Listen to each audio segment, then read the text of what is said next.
마태복음 11장 28절부터 30절까지 말씀 제가 읽습니다.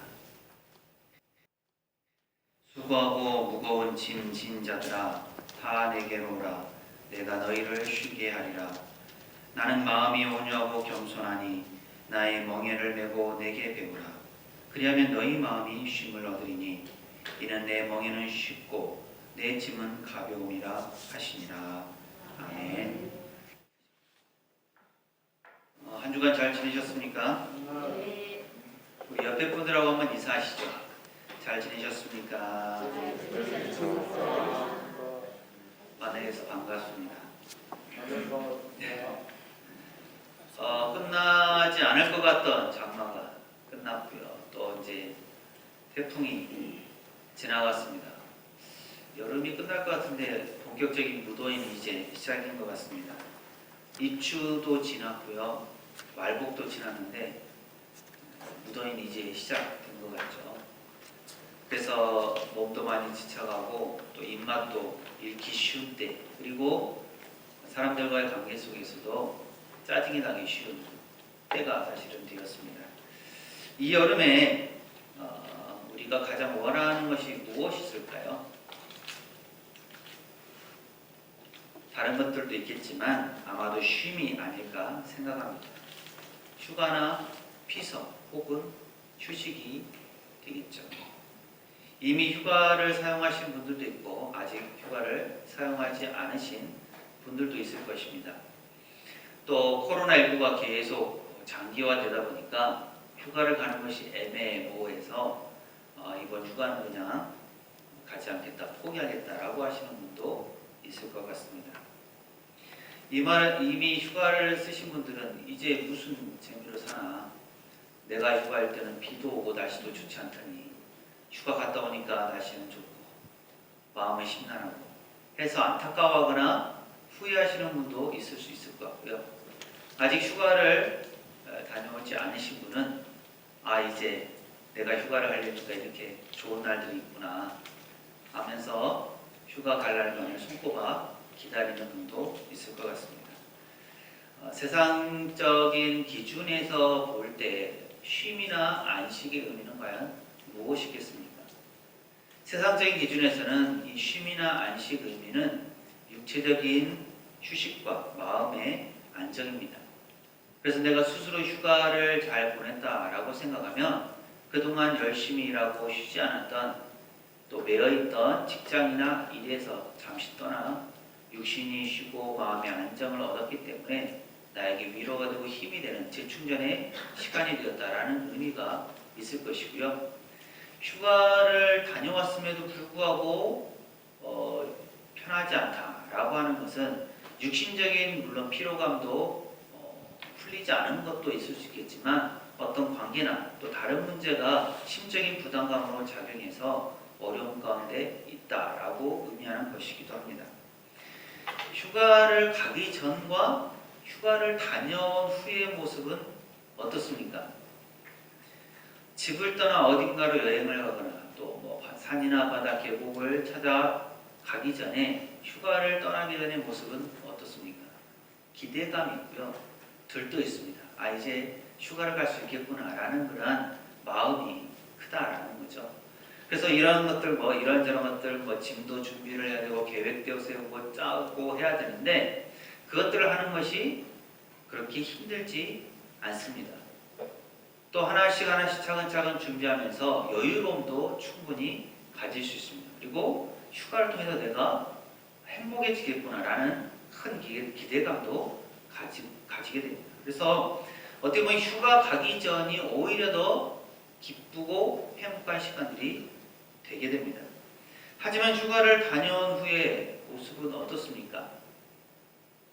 그 며칠 동안 제대로 쉬지 못하고 오게 되면 오히려 더 힘이 들고 더 귀찮아지게 됩니다. 휴가를 떠나기 전에는 행복해하지만 휴가를 보내고 나서 돌아올 때의 모습을 보면 이제 모든 것들이 다 힘이 되어서 더 힘들어지고 진이 빠지고 파김치가 되기 일쑤입니다. 집에 돌아오면 어떨까요? 아무것도 하기가 싫습니다. 그냥 가만히 있는 게 제일 좋은 것 같죠. 그래서 집 떠나면 사서 고생이다 이런 얘기도 하게 되는 거죠. 이처럼 육신의 휴식이나 휴가는 우리에게 있어서 온전한 만족을 주지 못합니다. 때론 휴가로 인해서 기쁘기도 하고 즐겁기도 하지만 휴가를 마치고 나면 행복감보다는 오히려 더 힘들고 지쳐가는 것이 오늘 우리의 일상적인 모습입니다. 저도 많이 그래왔던 것 같습니다. 왜 그렇겠습니까? 세상적인 기준에서의 쉼이나 휴식은 일시적이기 때문입니다. 내가 원하는 만큼의 결과를 얻기가 힘듭니다. 스스로를 만족시킬 수가 없습니다. 우리는 육신의 휴식이나 쉼을 통해서 온전한 만족을 누릴 수가 없습니다. 하나님께서도 이러한 우리의 육신의 상태를 아셨기 때문에 안식일을 주셨습니다. 우리가 잘 아는 것처럼 하나님께서 6일 동안 천지를 창조하시고 7째 되는 날 안식일을 하셨다라는 겁니다. 하나님께서 왜 안식하셨을까요? 천지를 창조하느라 너무 힘들고 피곤해서 하나님께서 쉬셔야 됐기 때문에 안식일을 만드셨을까요? 그렇지 않습니다. 하나님은 쉬실 필요가 없는 분이시에요.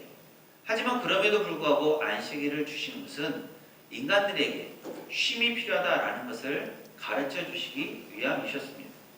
우리의 육신은 기계가 아닙니다. 열심히 일하기도 하고 끝없이 노동을 해야 되지만 계속해서 일을 할 수만은 없습니다. 반드시 쉼과 휴식이 필요합니다. 하나님께서 6일 동안 천지를 창조하시고 일주일에 하루 안식일을 허락하신 것은 바로 그런 의미입니다. 쉬어야 된다라는 거죠. 물론 요즘은 하루가 더 늘어서 주 5일 동안 근무를 하고 이틀을 쉴 수 있게 되었습니다. 그럼에도 불구하고 육신이 쉰다고 해서 다 만족스럽지는 않습니다. 그런 의미에서 단지 육신적인 세상적인 기준에서의 쉼만이 아닌 신앙적인 쉼의 의미를 아는 것이 중요합니다. 잘 쉼을 통해서 우리의 육신뿐만 아니라 우리의 영혼까지도 평안해질 수가 있기 때문입니다. 오늘 말씀은 우리에게 온전한 쉼이 무엇인지 참 쉼과 안식의 의미를 가르쳐주는 말씀입니다.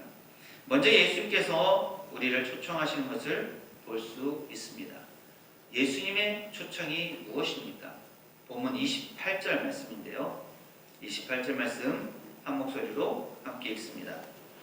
수고하고 무거운 짐진 자들아 다 내게로 오라. 내가 너희를 쉬게 하리라. 예수님께서 쉼의 자리로 우리를 부르십니다.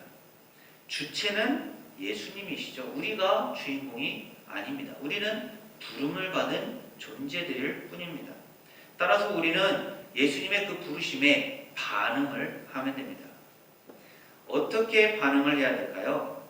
그저 내 모습 그대로 예수님 앞에 나아가기만 하면 됩니다.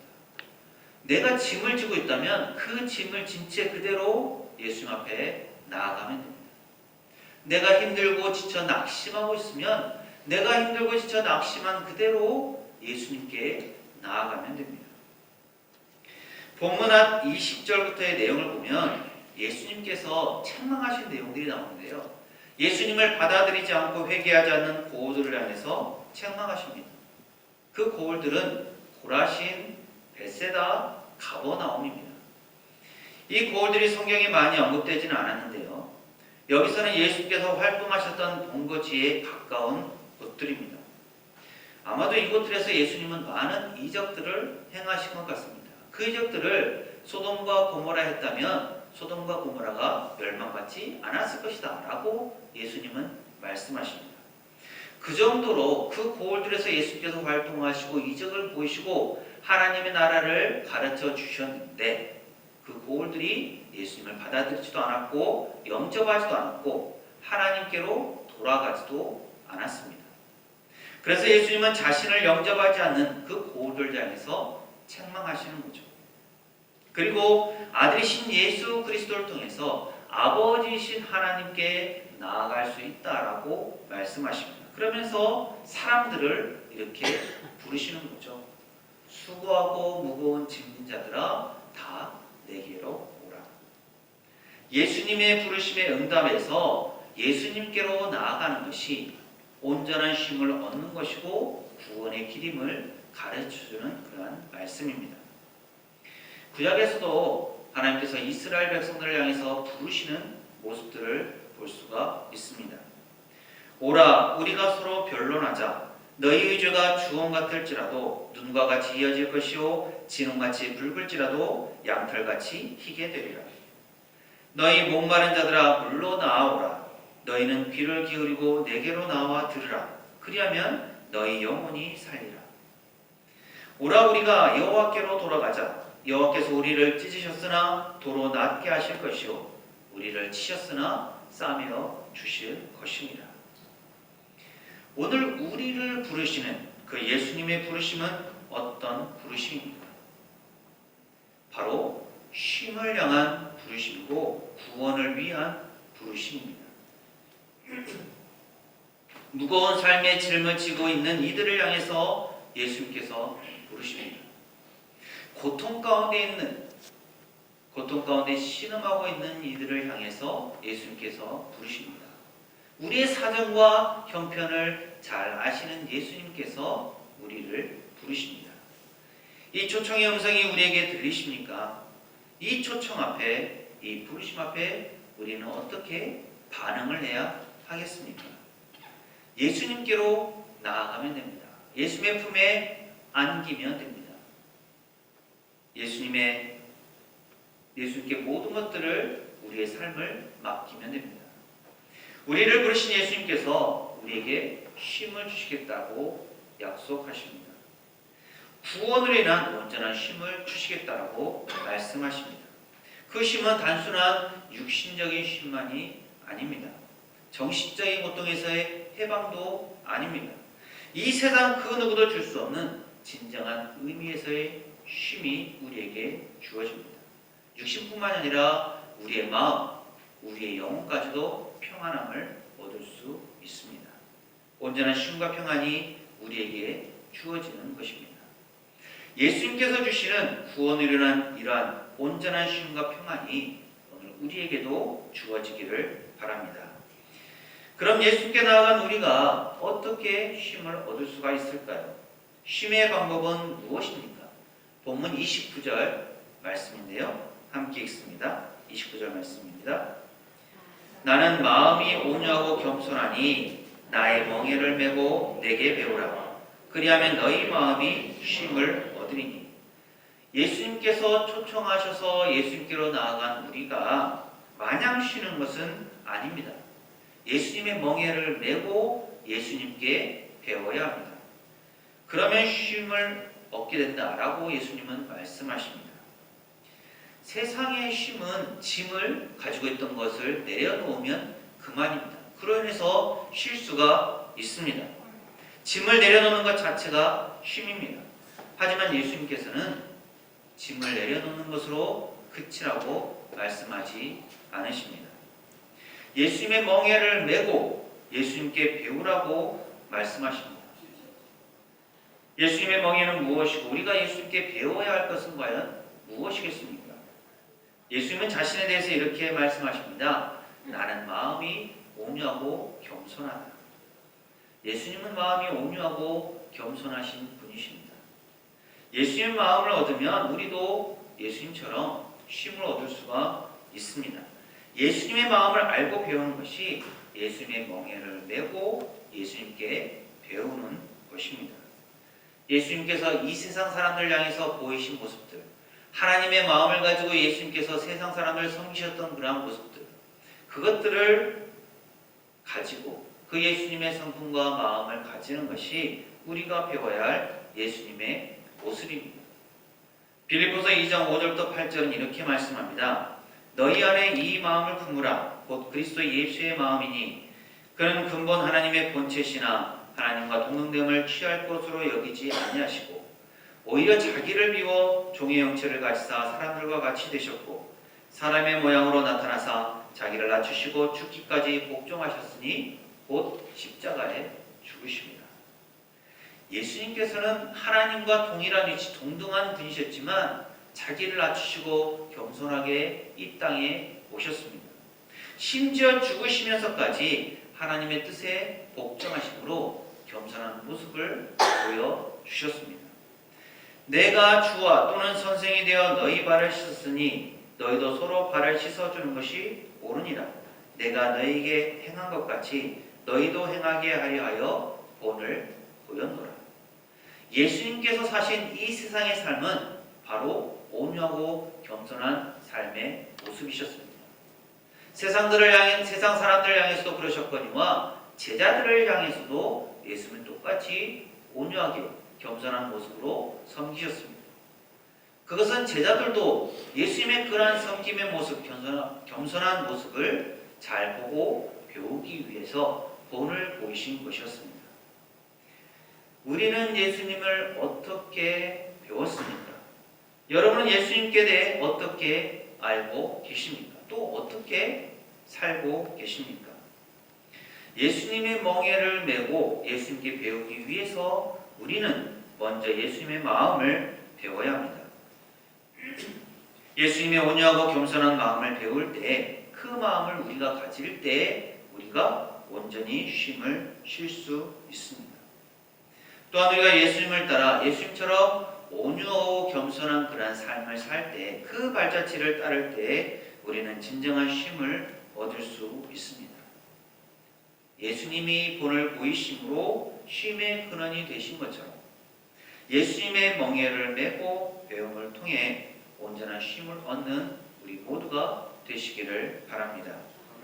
그렇다면 우리가 예수님께 나아가 예수님의 멍에를 메고 예수님께 배움에도 불구하고 쉼을 얻을 수 있는 이유가 무엇이겠습니까? 우리가 쉴 수 있는 이유는 과연 무엇일까요? 30절 말씀인데요. 30절 말씀을 함께 읽습니다. 이는 내 멍에는 쉽고 내 짐은 가벼움이라 하십니다. 언뜻 생각해도 무언가 멍에를 메고 짐을 진다는 것은 쉼의 이유가 되지 못합니다. 멍에를 메고 짐을 지고 있는데 그것이 어떻게 쉴 수 있는 이유가 되겠습니까? 하지만 우리가 예수님의 멍에를 메고 예수님께 배움에도 불구하고 또 짐을 짐에도 불구하고 온전히 쉴 수 있는 이유가 여기에 있습니다.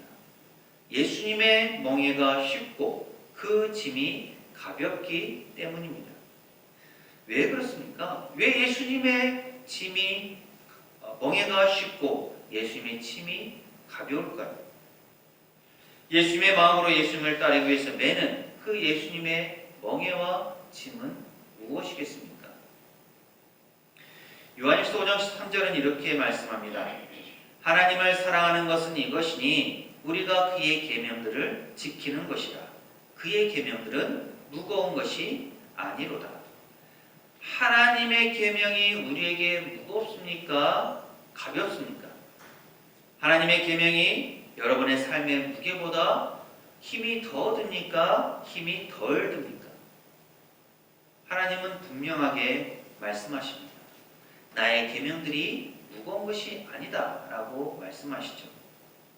그런데 왜 우리들은 하나님의 말씀을 지키는 것, 하나님께서 말씀하신 그 계명들을 지키는 것이 그렇게 쉽지 않을까요? 왜 그렇게 우리는 힘들어 하는 것일까요?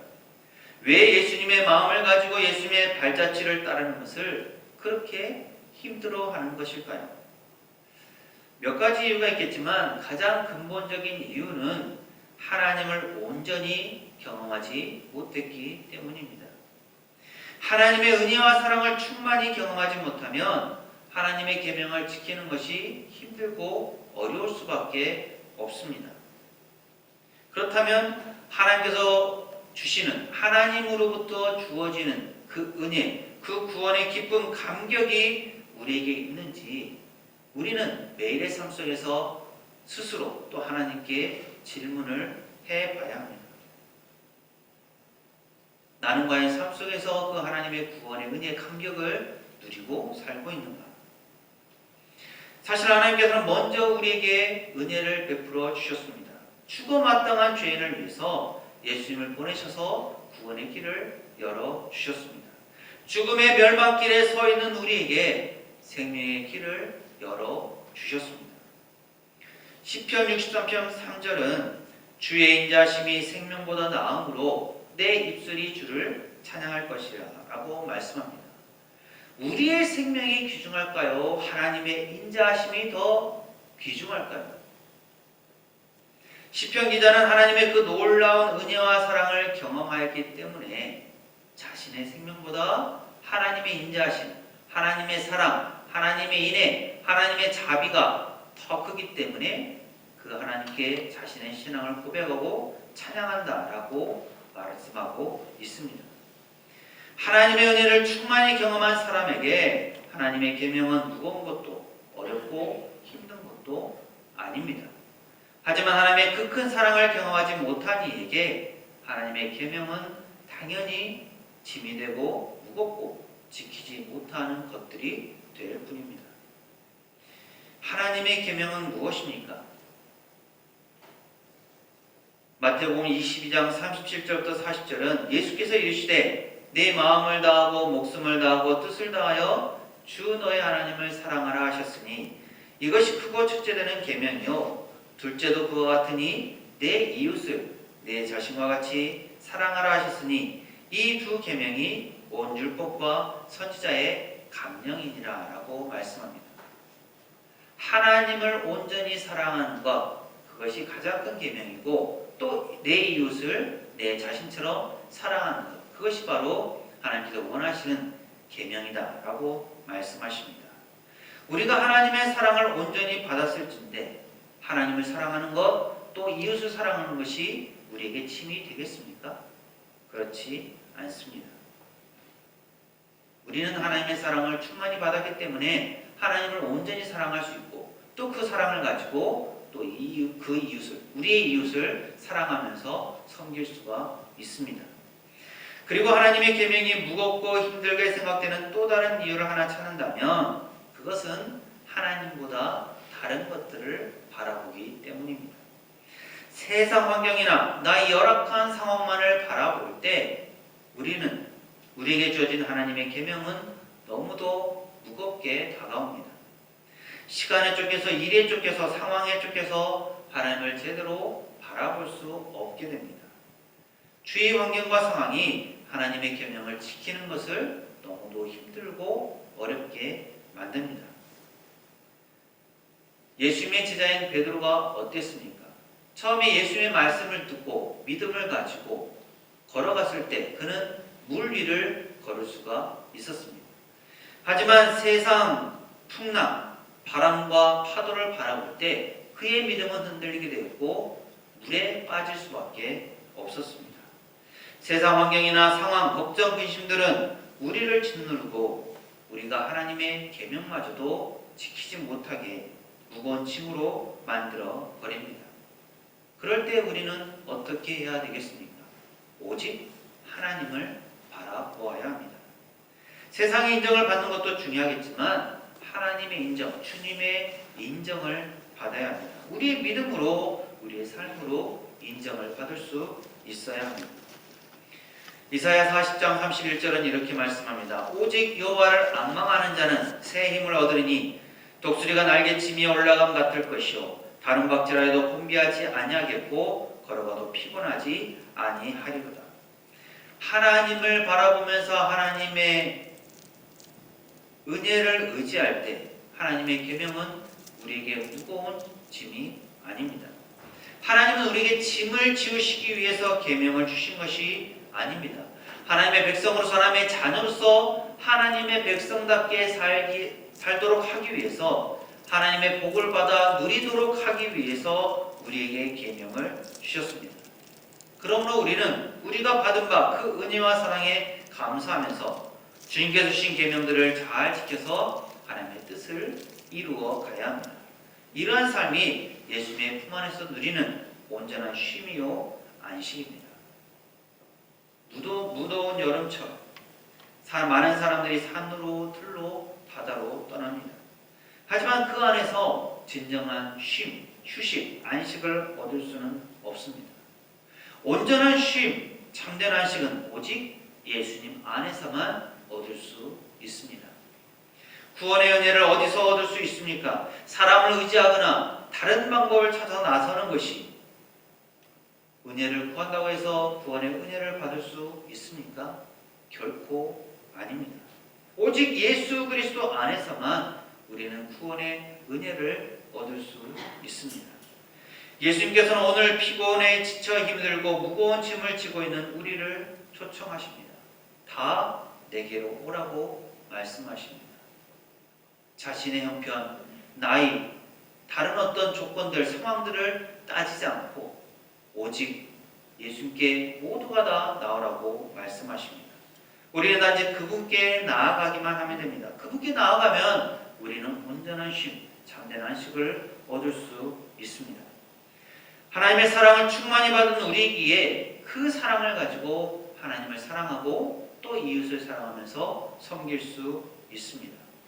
예수님의 온유하고 겸손한 마음을 가짐으로 우리의 마음은 쉬게 되고 예수님의 마음을 가지고 이웃을 사랑할 때 우리는 평안한 삶을 살 수 있습니다.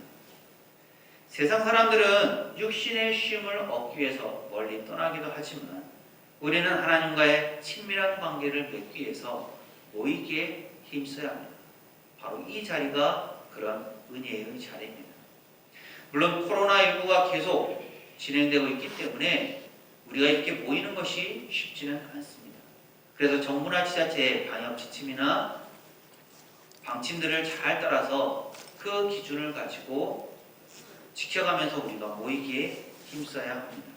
우리는 오직 예수님 안에 있을 때 진정한 쉼과 안식을 누릴 수 있습니다. 이 무더운 여름철에 우리를 부르신 그 예수님의 품 안에 거함으로 말미암아 온전한 쉼과 안식을 누리는 우리 모두가 될 수 있기를 간절히 소망합니다. 기도합니다.